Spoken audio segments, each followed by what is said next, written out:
আচ্ছা আপনাদেরকে একটা জিনিস দেখাই, দাঁড়ান। এই দেখুন কি সুন্দর চা তুলছে, অনেক হাতি এখানে, ছোট বড়। এরকম সময় কম জল থাকলে তখন আপনারা এদিকটায় আসতে পারেন। শিলিগুড়ি থেকে নিউ মাল জংশনের যে জার্নিটা দারুণ দারুণ। আমাদের ট্রেনটা এখন টানেলের ভেতর দিয়ে যাচ্ছে। এই হলো মূর্তি নদী, আর রুমগুলো কিন্তু বেশ সুন্দর, নামগুলো দেখুন কি সুন্দর। এটা তমাল। শিয়ালদা স্টেশন থেকে যাত্রা শুরু করছি নিউ মাল জংশনের উদ্দেশ্যে। তো চলুন গল্পটা শুরু করা যাক। লম্বা লাইন চেকিং এর জন্য, একটা বিশাল বড় লাইন পড়ে গেছে ব্যাগ চেকিং এর জন্য।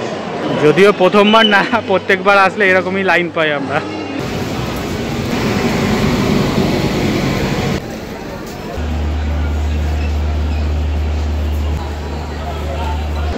নম্বর প্ল্যাটফর্মে দিয়েছে কাঞ্চনকন্যা এক্সপ্রেস। এইবারে আমরা পৌঁছানোর আগে ট্রেন ঢুকিয়ে দিয়েছে। এই হচ্ছে জেনারেল কামরার লাইন, দেখুন কি বড় লাইন। আর আমরা দেখতে না দেখতেই আমাদের কোচের সামনে চলে এসেছি। আচ্ছা, এইবারে আমাদের কোচ পড়েছে S9 এবং এবার কম হাঁটতে হলো, একদম অল্প একটু হাঁটতে হলো আমাদের। সিটের সামনে পৌঁছে গেছি, আর এইবারে আমাদের ভালো সিট পড়েছে। আর এসি থেকে যেহেতু কনফার্ম হয়েছে সেই জন্য দুটো লোয়ার পড়েছে, 41 আর 44। দারুণ সিট পড়েছে। এই শীতকালেও যে কি গরম লাগছে, জ্যাকেট ট্যাকেট পরে রীতিমতো ঘেমে যাচ্ছে। কিছুদিন আগে শৈলী একটা বোতল হারিয়ে এসছে, তার জন্য এই বোতলটা শৈলীকে কিনে দিয়েছি। ব্যাপারটা হচ্ছে যখনই কিছু হারিয়ে যায় আমি রাহুলকে দোষ দিই, মানে রাহুলই হারায় আর কি। তো এই ফার্স্ট টাইম আমি কিছু হারালাম, তাই আপনাদের সাথে শেয়ার করছি। 2 লিটার একটা বিশাল বড় বোতল, যদিও পুরো বোতলটা আমাকেই ক্যারি করতে হচ্ছে। 8:36 এখন ট্রেন ছাড়লো। বিষয়টা হচ্ছে 1 মিনিট লেটে ছাড়ার কথা না, বিষয়টা হচ্ছে আমরা কখন পৌঁছাই। কারণ এর আগে আমরা যতবার গেছি এই ট্রেনটাতে প্রচণ্ড ঝুলিয়েছে। দেখা যাক এই রুটে এই ট্রেনটা ছাড়া আর কোনো অপশনও নেই। হ্যাঁ একদম।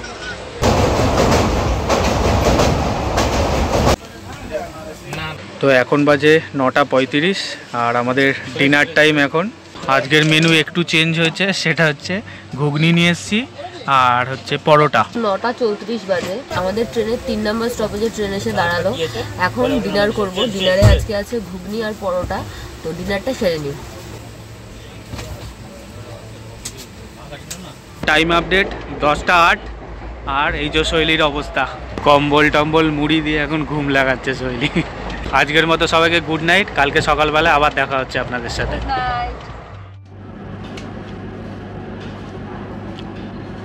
আমাদের ট্রেনটা এখন শিলিগুড়িতে এসে দাঁড়িয়েছে, তাই ভাবলাম ব্রেকফাস্টটা এখান থেকেই করে নিই। লুচি আর সোয়াবিনের তরকারি দিয়েছে, দাম নিয়েছে 30 টাকা, 4 পিস লুচি আছে। আমাদের রিসর্টটায় পৌঁছাতে পৌঁছাতে বেশ খানিকটা দেরি হয়ে যাবে, তাই ভাবলাম ব্রেকফাস্টটা করে নিই আমরা। আর এইটা ছাড়া কোনো অপশান দেখলাম না, তো এটা দিয়েই আপাতত পেটটা ভরাতে হবে। লুচিটা প্রথমেই ঠান্ডা, সকাল সকাল দারুণ ব্রেকফাস্ট হচ্ছে। ভালো না, শৈলী ট্রাই করেছিল লুচিটা, খেতেই পারিনি, একদম বাজে খেতে। এটা আমার ব্রেকফাস্ট, ওটা শৈলীর ব্রেকফাস্ট। চিড়ে ভাজা দিয়ে ব্রেকফাস্ট করছে। কি হয়েছে জানি না, কাল থেকে এই হাতটা সোজা করতে পারছি না, প্রচন্ড পেন হচ্ছে। কোথাও ঘুরতে আসলে এরকম কিছু হলে না ভীষণ খারাপ লাগে। যে লুচিটা নিয়ে এসেছিলাম আমিও খেতে পারলাম না। প্রথমে শৈলী টেস্ট করেছিল, মানে একদমই খাবারটা অখাদ্য। লাস্টে আমাকে ফেলে দিতে হলো, কিছু করার নেই, মানে একদম বাজে খাবার। তো এই যে আমিও চিড়ে ভাজা দিয়ে কাজ চালাচ্ছি। বসে আছি 13149 কাঞ্চনকন্যা এক্সপ্রেসে, যেটা এখন শিলিগুড়িতে দাঁড়িয়ে আছে। আমরা এবার এই ট্রেনটায় করে গিয়ে নামবো হচ্ছে নিউ মাল জাংশনে। ওখান থেকে একটা রিসর্টে যাব। তো রিসর্টটা তো খুব সুন্দর, ওখানে গিয়ে রিসর্টটা আপনাদের সাথে শেয়ার করব। এখন ট্রেন মোটামুটি প্রায় 1.5 ঘন্টা মতো লেট। তো এই ট্রেনটা মানে কাঞ্চনকন্যা লেট করবে, এটা খুব ন্যাচারাল। ব্রেকফাস্টটা ভালো মতো করলে সারা দিনটা ভালো যায়, তাই আমার এই এত বড় একটা ব্যাগে যা যা খাবার নিয়ে এসেছি আস্তে আস্তে বার করে খাচ্ছি। শৈলী এই ব্যাগটায় ভর্তি করে খাবার নিয়ে এসেছে, পুরো খাবারে ভর্তি ব্যাগটা। কারণ না হলে কোনো অপশানও থাকে না, মানে স্টেশনে নেমে খাবার কিনবো যে, ট্রেনটা তো বেশিক্ষণ দাঁড়ায় না, তারপর আমরা তো লম্বা জার্নি করি না, খিদে পায় মাঝে মাঝে, আর আমার তো মোটামুটি 2-3 ঘন্টা পর পরই খিদে পায়। এই যে এখানে ড্রাই ফ্রুটস আছে, আর শৈলীর যাবতীয় যা টুকটাক খাবার, বিস্কিট থেকে শুরু করে চিড়ে ভাজা থেকে শুরু করে প্রচুর কিছু খাবার নিয়ে এসেছে। আর সবারই নিয়ে আসা উচিত টুকটাক খাবার। তুই কথা বলতে থাকে, আমি শেষ করে দিচ্ছি। শিলিগুড়ি থেকে নিউ মাল জংশনের যে জার্নিটা, দারুণ দারুণ।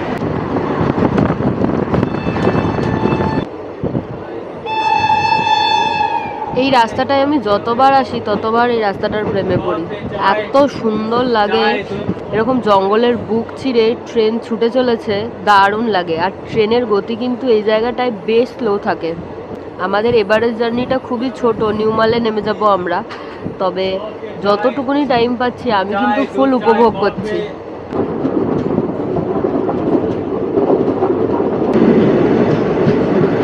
আমাদের ট্রেনটা এখন টানেলের ভেতর দিয়ে যাচ্ছে, কি দারুণ লাগছে দেখুন।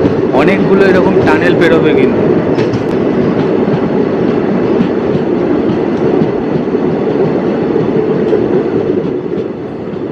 আপনাদেরকে বলছিলামই যে এই জার্নিটা কেন এত সুন্দর।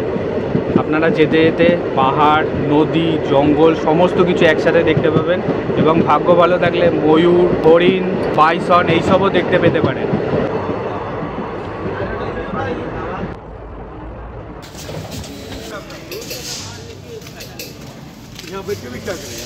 তো আলটিমেটলি 2 ঘন্টা লেটে আমাদের ট্রেন আমাদেরকে নিউ মাল জাংশনে নামিয়ে দিল। এখন প্রায় ওই 11টা 10-15 মতো বাজে আর কি। যে রিসর্টে আমরা যাব, রিসর্টের নাম হচ্ছে রিসর্ট জলে জঙ্গলে, মূর্তি নদীর ধারে অবস্থিত এই রিসর্টটা। রিসর্ট থেকেই আমাদের জন্য বাইরে একজন দাদা ওয়েট করছেন, তো চলুন ওনার গাড়িতে করেই যাব। গাড়ি না টোটো সেটা আমি এখনও কনফার্ম নই আর কি, কারণ আমরা বলেছিলাম যে কোনো একটা ভেহিকেল হলেই হলো, এখানে এসে দরদাম করব তারপর চিনতে পারবো না, তার থেকে রিসর্ট থেকে পাঠালে মানে কোনো ঝামেলা হবে না। তো রিসর্ট থেকেই ওনাকে পাঠিয়ে দিয়েছে। চলুন, উনি অনেকক্ষণ ধরে ওয়েট করছে, উনি এক্স্যাক্ট টাইমে এসেছিলো। ট্রেন এখানে ঢোকার কথা ছিল 9:12 নাগাদ, তো উনি এক্স্যাক্ট টাইমে এসেছিলো। এখন এতক্ষণ ওয়েট করছে, আর ওয়েট করাবো না। এই যে হলো আমাদের গাড়ি, রিসর্ট থেকে গাড়ি এসেছে, এই গাড়িটায় করে যাব। কতক্ষণ লাগবে দাদা যেতে? আচ্ছা, একদমই কাছে, যেতে 15-20 মিনিট লাগবে। তো চলুন রিসর্টে গিয়ে আবার আপনাদের সাথে দেখা হচ্ছে। ব্যাপারটা হয়েছে যে আমরা যখন রিসর্টের লোকের সাথে কথা বলেছিলাম, আমাদের এখান থেকে দার্জিলিং যাওয়ার আছে, তো ওনারা বলেছিল যে এখান থেকে অনেক কিছু পাবো, ট্রেন পাবো, বাস পাবো শিলিগুড়ি বা এনজেপি যাওয়ার জন্য। এখন এখানে এসে বুঝতে পারছি যে মোটামুটি সকালের দিকে কিছুই মনে হয় নেই। তো রাহুল তাও একবার কনফার্ম হতে গেছে প্ল্যাটফর্মের ভেতরে যে এখান থেকে কোনো ট্রেন আছে নাকি সকালের দিকে শিলিগুড়ি বা এনজেপি যাওয়ার জন্য। তো সেটা যদি পেয়ে যাই তাহলে তো খুবই ভালো, না হলে আমাদের দার্জিলিংয়ে বুকিং আছে 3 তারিখে, আমাদের খুব চাপ হয়ে যাবে। কারণ এখান থেকে যদি রাত্রিবেলা বেরোই, গিয়েও রাত্রিবেলা পৌঁছবো, তখন তো আর মানে দার্জিলিং যেতে পারবো না আর কি। আর ওয়েদার আপডেট কিন্তু বেশ গরম এখন এখানের। এখন মানে সোয়েটার খুলে দিলাম এই যে, কিন্তু যে দাদা আমাদেরকে নিতে এসছে উনি বলল রাতের দিকে ভালো ঠান্ডা পড়ে। এই যে আমরা এখন গাড়িতে বসে জার্নি স্টার্ট করলাম। নিউ মাল জাংশন থেকে রিসর্ট পর্যন্ত যেতে আমাদের গাড়ি ভাড়া পড়েছিল 1000 টাকা মতো। টোটো বুক করলে 500 থেকে 600 টাকা পড়ে থাকে।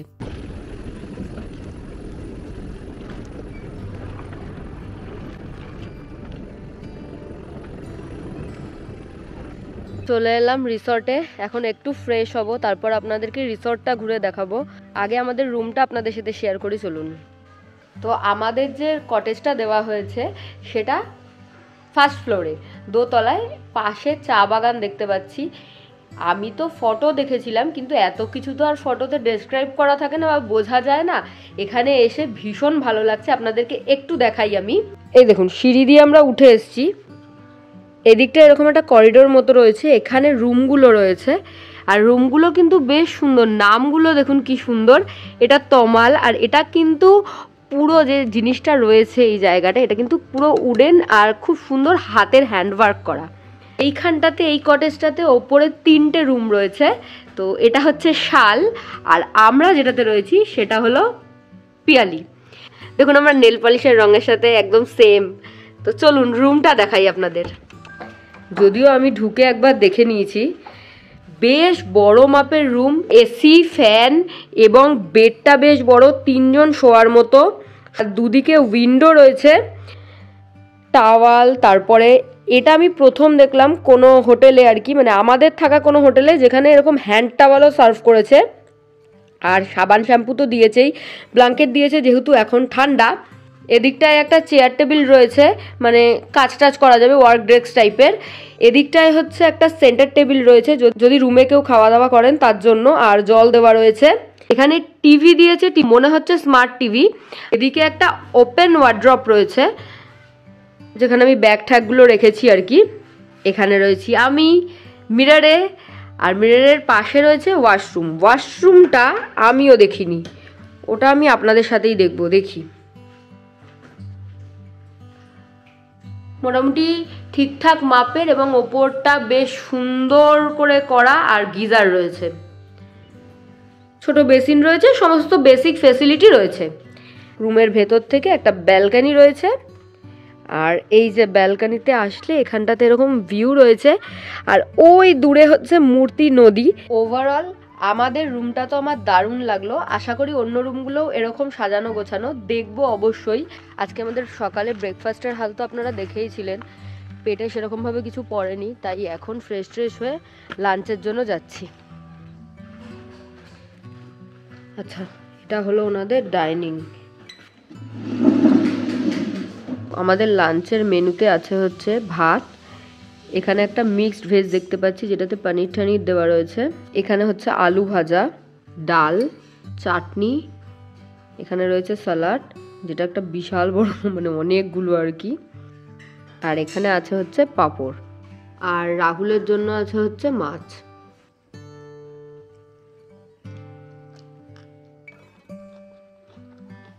খাবারের কোয়ালিটি কিন্তু দারুণ, আর এই পাঁচমিশালি তরকারিটাতে কিন্তু ভরে ভরে পনির দেওয়া রয়েছে। খাওয়া দাওয়া করে আমরা একটু সাইট সিন করতে বেরোবো, তখন আবার আপনাদের সাথে দেখা হচ্ছে। খাওয়া দাওয়া করে রুমে এসে একটু রেস্ট নিলাম, এখন ওই 3টে মতো বাজে। এখন আমরা এই আশেপাশে একটু দু একটা জায়গা ঘুরতে যাব, রেডি হয়ে গেছি, চলুন। আচ্ছা, আপনাদেরকে একটা জিনিস দেখাই, দাঁড়ান। এই দেখুন কি সুন্দর চা তুলছে, আর আমি যদি একটু জুম আউট করে আবার জুম ইন করি, দেখুন চা গাছে জল দেওয়া হচ্ছে। সামনে দিয়ে কে যাচ্ছে দেখা? কেউ না, সামনে দিয়ে রাহুলের শালি যাচ্ছে। তুই আমাকে গরু বলিস, তাহলে ওটা আমার বোন হলে তো শালি হয়। তো এই হলো আমাদের টোটো, চলুন ওঠা যাক। আমাদের থাকা খাওয়া নিয়ে পার ডে পার হেড 1400 টাকা করে পড়েছিল। তো এই যে চলে এসছি হচ্ছে আই লাভ মূর্তি লেখা, নিচে কিন্তু মূর্তি নদী আছে, দেখাচ্ছি দাঁড়ান। এই যে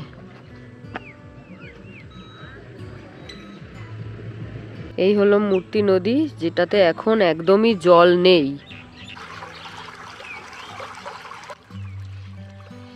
এই নদীর অবস্থা দেখে কেউ বলবে না যে বর্ষাকালে ভয়ানক রূপ ধারণ করে এই মূর্তি নদী। আর ডুয়ার্সের কিন্তু সবচেয়ে স্বচ্ছ নদী হচ্ছে মূর্তি নদী। তো আমরা না যেখানটাতে আপনাদেরকে দেখালাম জল নেই মূর্তি নদীতে, ওই জায়গাটার জলের ওইটুকুনি জায়গা ক্রস করে আমরা এ পাশটাতে চলে এসেছি। অনেকটা জায়গা ফাঁকা দেখে আমরা বুঝতে পারিনি, এই দিকটাতে এসে দেখছি বেশ চওড়াভাবে বয়ে চলেছে মূর্তি নদী, আর বেশ স্রোত রয়েছে, আওয়াজও হচ্ছে, বেশ ভালো লাগছে এই জায়গাটা। আপনারা যদি ঘুরতে আসেন এরকম সময়, অবশ্যই বর্ষাকালে নয়, এরকম সময় কম জল থাকলে তখন আপনারা এদিকটায় আসতে পারেন। বর্ষাকালে তো আসার চেষ্টাই করবেন না। দেখুন জলের স্রোতটা, আমরা বলছিলাম একদম জল নেই, এই দিকটাতে কতটা স্রোত রয়েছে। এই সম্পূর্ণ ট্যুরটা করতে আমাদের খরচা পড়েছিল 500 টাকা মতো। সিজন অনুযায়ী ভাড়া বাড়ে ও কমে। তো মূর্তি নদী ঘুরে আমরা এখন এসেছি গরুমারা এলিফ্যান্ট ক্যাম্পে। এখানে হাতি রয়েছে, সামনে থেকে হাতি দেখতে পারবো। তো আমরাও এলাম, আর আমাদেরকে যে দাদা ঘোরাচ্ছেন উনিও আমাদের সঙ্গে এলো। এই জায়গাটা এত ভালো লাগছে, ফরেস্টের ভেতরে, তো মানে প্রপার ফরেস্ট নয় কিন্তু শান্ত পরিবেশ, আর কি একটা পাখি, নামলা জানা পাখির ডাক, ভীষণ সুন্দর লাগছে একদম। মানে আমার জোরে কথা বলতেও ইচ্ছা করছে না, এত শান্ত পরিবেশটা। হাতি দেখবো, আসুন। এই দেখুন হাতি, অনেক হাতি এখানে, ছোট বড় বিভিন্ন রকমের। ওদিকে একটা দাঁতল হাতিও দেখতে পেলাম, ওদেরকে পরিষ্কার করছে, খেতে দিচ্ছে। হাতি যেখানে দেখতে এসেছিলাম ওখানে একটা জুট ইন্ডাস্ট্রি রয়েছে, এখানে জুটের জিনিসপত্র তৈরি হয়, হাতের কাজ, এরকম কার্পেট দেখলাম, টেবিলে পাতার রানার দেখলাম, ব্যাগ দেখলাম, পাপোশ দেখলাম। তো বেশ রিজনেবল প্রাইস আমার মনে হলো, আপনারা আসলে কিন্তু এখান থেকে কেনাকাটা করতে পারেন। তো এই যে দেখছেন আমরা এখানে দাঁড়িয়ে আছি, এটা হচ্ছে যাত্রা প্রসাদ ওয়াচ টাওয়ারের গেটটা। আপনারা যারা আমাকে ফলো করেন আগের বছর আর কি, যাত্রা প্রসাদে আমরা সাফারি করে গেছি, আমাদের লাইফের ফার্স্ট টাইম সাফারি ছিল ওটা। ভীষণ নস্টালজিয়া কাজ করছে এই জায়গাটা এসে। এই যে সামনে গন্ডারটা রয়েছে সেটা দেখেই আমার এত বেশি স্মৃতি মনে পড়ছে। আমরা আসার পথে যখন আমাদের মানে সাফারি স্টার্ট হয় তখনই রাস্তার ধারে হাতি দেখতে পেয়েছিলাম, ক্যাপচার করতে পারিনি কারণ বেশিক্ষণ দাঁড়াচ্ছিল না, যেহেতু এই দিকটাতে ইলেকট্রিক ভ্যান নেই তাই জন্য। তো আর এখানে প্রচুর ময়ূর দেখেছিলাম এরকম সন্ধ্যের সময়, সেই স্মৃতিটা পুরো মনে পড়ছে, ভীষণ অন্যরকম লাগছে। আর এই গন্ডারটা, মানে আমরা সবাই জানি যে ডুয়ার্স কিন্তু এক শৃঙ্গ গন্ডারের জন্য বিখ্যাত। এই যে সেই এক শৃঙ্গ গন্ডার।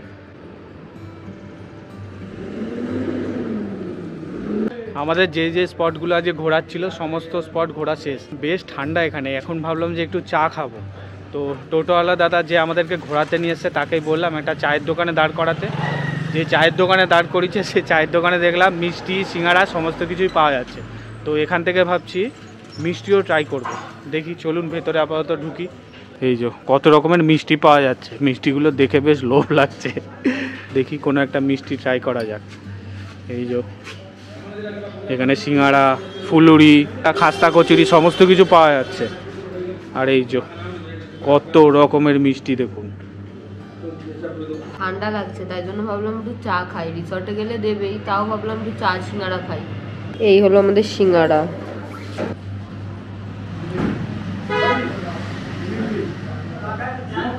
গরম, কেমন খেতে? ভালো। বাবারে হাতে ধরা যাচ্ছে না এত গরম।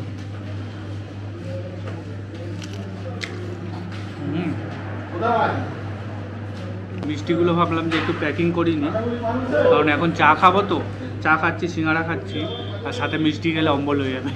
তাই ভাবলাম মিষ্টিগুলো প্যাকিং করিনি। চাও চলে এসেছে।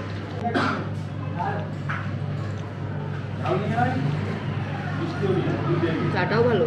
তো সিঙ্গাড়াগুলোর দাম নিল 7 টাকা করে, 7 টাকা আন্দাজে সিঙ্গাড়াগুলো ভীষণ ভালো, আর চাগুলো 10 টাকা করে। ঘুরে টুরে তো অনেকক্ষণ ফিরে এসেছি, তারপর একটুখানি রেস্ট নিলাম রুমে। এখন এসছে সন্ধেবেলা স্ন্যাক্স। তো স্ন্যাক্সে কি আছে দেখি চলুন। তো এই যে চা এখানে দিয়েছে আলাদা করে চিনি, আর এখানে আছে হচ্ছে ভেজ পকোড়া। 6টা ভেজ পকোড়া দিয়েছে, 3টে। আমার চাই কিন্তু আমি 2 চামচ চিনি নিই।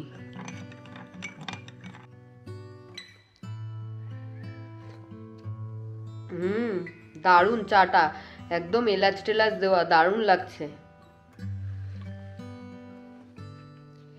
এখন আমরা চাটা এনজয় করি আর নিজেদের কিছুটা মি টাইম এনজয় করি। দেখা হবে আবার রাতের ডিনারে। ডিনারের বেশ এলাহি আয়োজন ছিল এবং সমস্ত খাবারের স্বাদই ছিল অতুলনীয়। যাই হোক, ভিডিওটা এখানেই শেষ করছি। আশা করছি ভিডিও ভালো লেগেছে। ভিডিও ভালো লাগলে please do like, share and subscribe beyond with us. Thank you for watching.